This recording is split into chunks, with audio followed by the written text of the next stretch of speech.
Now, before I get into part 2,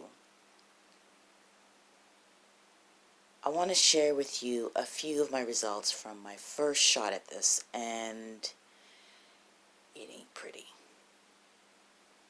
Most of the plates came out completely black, except for one. I'm not sure what really went on here with this batch. And what had me completely confused was the fact that they became completely opaque. Couldn't see through any of them.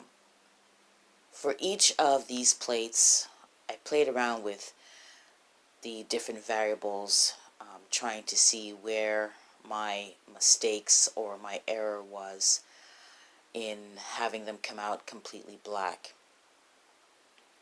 Now this is where part 2 begins. And although my results are not desirable in any way, they did come out much better than the first batch.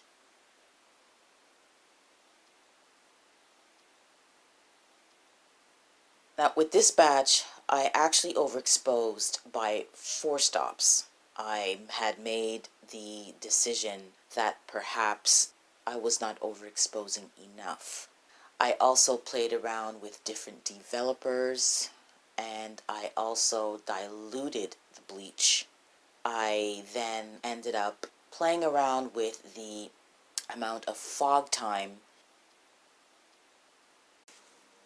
Now there were a few other plates that I had done, and this is a result of one of them. When I noticed this on one of the plates, I then started to pay closer attention. At first I thought it was there because of something that I was doing wrong, but soon realized when I made this decision to fix the plates for longer, the areas like this seen on the other plates slowly started to disappear. So I have concluded that with many of the other plates, aside with other variables that I will definitely need to look at and change, that I most likely have not been fixing long enough. So I'm going to go back to the drawing board once again, relook at all the variables, and hopefully I will come through with better results in part 3.